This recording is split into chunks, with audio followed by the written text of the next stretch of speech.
Hey, pal, it's Dad. It's 8:15 on Wednesday night. If you get a chance, give me a call. Nothing urgent. Just want to talk to you. I thought the article, at least the thing online, that's going to be printed tomorrow in the Times, was good. I think it's clear. And anyway, if you get a chance, give me a call. I love you. An article at the Daily Mail says Joe Biden spoke with Hunter about his business dealings with a Chinese criminal his son dubbed the spy chief of China, a voicemail to his son reveals.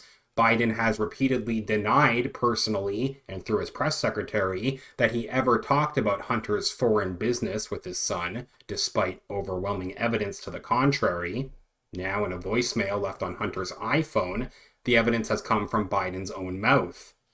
They explain that Joe called Hunter on December 12th, 2018, saying that he wanted to talk to him after reading a New York Times story about Hunter's dealings with the Chinese oil giant CEFC. Files on Hunter's abandoned laptop, previously disclosed by the Daily Mail, show that he struck a deal with the Chinese company worth millions of dollars after touting his family's connections. The Times 2018 story pointed out SEFC's chairman, Yi Jinming, had been arrested in China and his top lieutenant, Patrick Ho, had been convicted in the US for bribing African officials to help Iran evade oil sanctions. It revealed that Yi had met with Hunter at a Miami hotel in 2017 to discuss a partnership to invest in American infrastructure and energy deals. They remind us that the Times also reported that when Ho was arrested, he called Joe's brother, Jim Biden, who told the newspaper that he believed the call was meant for Hunter. The news outlet said it was unclear whether Hunter Biden struck any business deals with CEFC, not knowing at the time the depths of his connections with his Chinese business partners. After seeing the story online, Joe called Hunter and left a voicemail.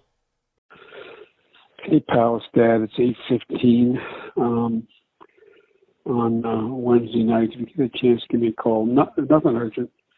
Just want to talk to you. I thought the article, at least the thing online, that's going to be printed tomorrow in the Times, was good. I think it's clear. And anyway, if you get a chance, give me a call. I love you. The same article points out that this message flies in the face of Biden's repeated denials that he ever discussed Hunter's overseas business dealings with his son. The newly uncovered voicemail came from a backup of Hunter's iPhone XS, stored on his abandoned laptop. After the Times story was published, Hunter's friends texted him, teasing him about Jim's indiscreet comment to the newspaper that linked Hunter to Patrick Ho. Devin Archer, Hunter's longtime best friend and business partner, who is now serving a year in jail for defrauding a Native American tribe, wrote to him the next day, "Nice quote from Uncle Jimmy. I hope you thanked him for that." Hunter replied, "Took it totally out of the context, actually. The text itself that it was said in. Either way, yeah, I'm delighted." The article continues saying it turned out Jim was telling the truth. After Ho was arrested, he contacted Hunter and paid the president's son a $1 million retainer to represent him as his attorney.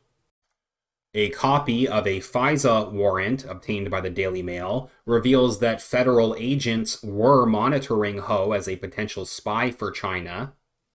In May of 2018, while in a hotel room on a bender with a prostitute, Hunter Biden accidentally recorded himself referring to Ho as the spy chief of China. Once again, they add that Joe's voicemail to Hunter about the Times article is the latest in an overwhelming body of evidence suggesting that he lied about not talking foreign business with his son. In another example, the then vice president attended a Washington, D.C. dinner with Hunter's Ukrainian, Kazakh, and Russian business associates in 2015.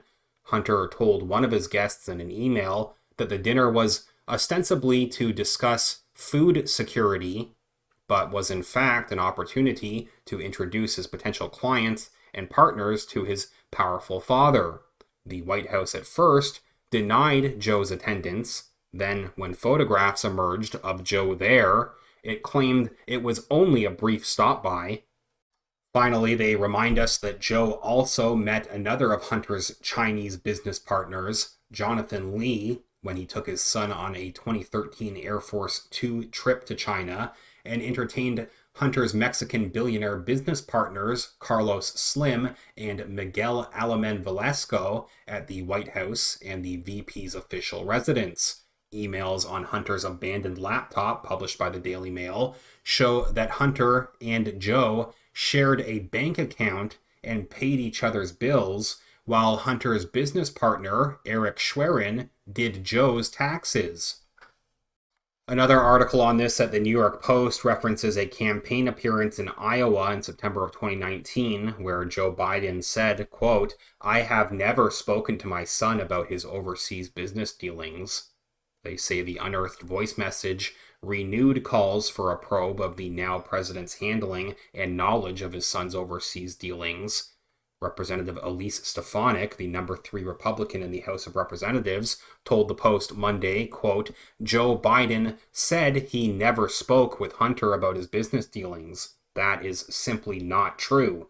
We need to know what Joe Biden knew and when he knew it.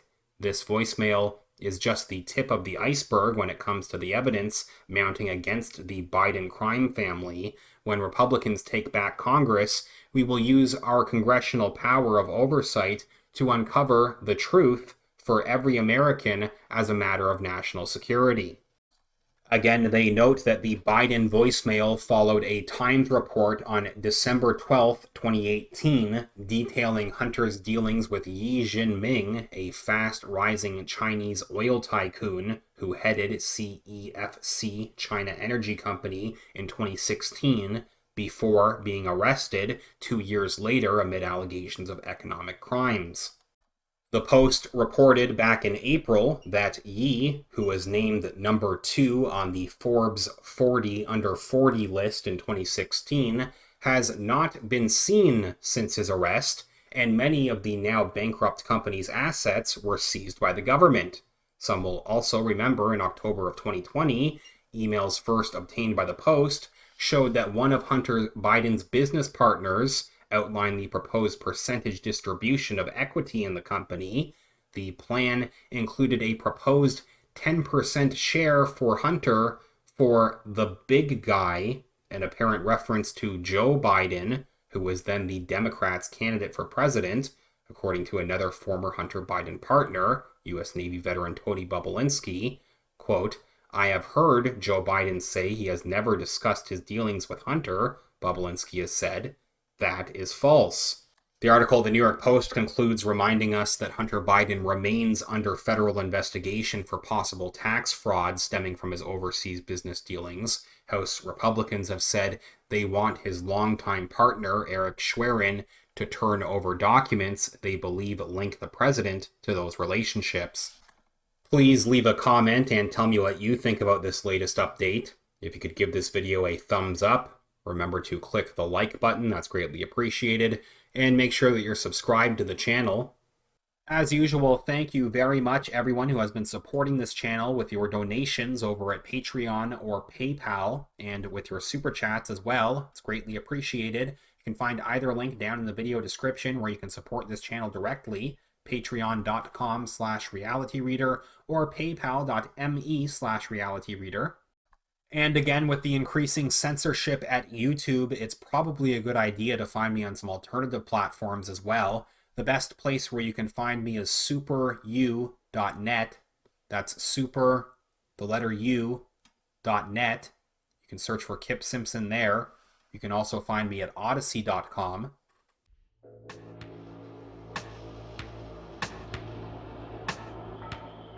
I will follow up soon.